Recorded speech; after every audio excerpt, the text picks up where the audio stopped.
if you're still watching, good for you. I'll redo this little bit again because the gentleman there was he went to get my change, so I didn't want to keep him waiting. So yeah, we came through this room. We're on that other side from the previous part. Again, everything would be tagged 1, 2, 3, 4, 5, etc. So this is, I guess, the most important thing about the site. We have a well within the mountain. But what is just utterly phenomenal is, good God, I mean, thank God it's not possible for me to fall down there because it's quite slippy. They have boarded the side up.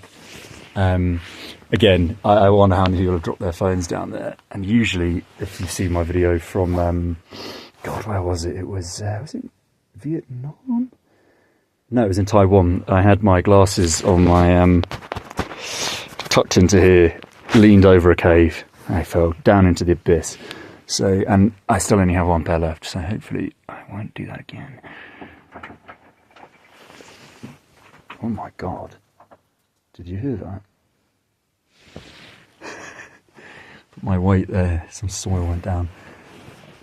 Yeah, I can't see the bottom. I do have a flashlight actually in my bag. I'm tempted to have a little look. I know that looks like it's the bottom, but it's not. That's the side. It's but I mean, either way, I mean, imagine carving down into that, probably bedrock, pretty solid ground even in the summer with hand tools. That is quite the achievement. There's also something here. I'm not quite sure what that is. It's definitely carved. It's difficult. I mean, again, I don't have any expertise.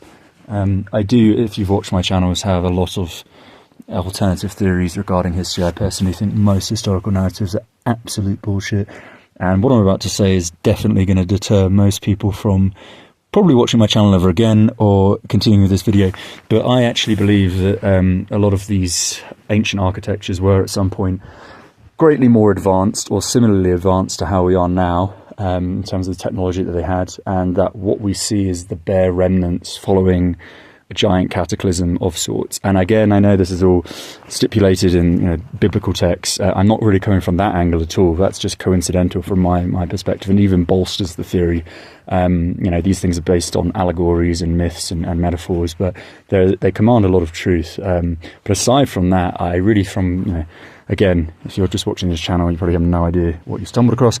But I have been travelling for 10 odd years to over 120 odd places country-wise.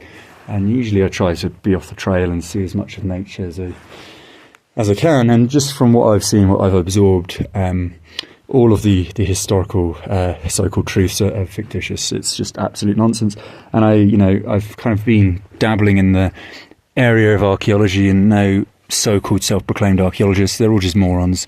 I know some might be watching and thinking, how dare you, I'm an archaeologist. I mean that jokingly, but for real, you trowel away at 10 meters square of some giant complex over a 10-year period and think you have an understanding of where that place derives, and it's just nonsense. It's all fictitious. If you look up the people that are responsible for writing these texts, they're all Freemasons, going back hundreds and hundreds of years. And again, I'm going on a rant already. This is supposed to be about Tash-Rabat wrap up, but it's all based on resets. They reset the system to contain their clique, their Kabbalistic clique of elitism, because they believe they're enlightened. That's where the word elite comes from. And their domicile remains at the highest plinths of the social order, because they cripple society every such and such a century, or every such and such a whatever time they see fit, I guess. So major resets in the 1850s, of course, both early wars at the turn of the 20th century, and so on. And we're coming up to another one now. But anyway, you may continue to the next part for more Tash-Rabat. I shall now go down there and look at the right side, as well as through this room and this room, just because I don't want it to be too long for people. Yeah, well worth visiting.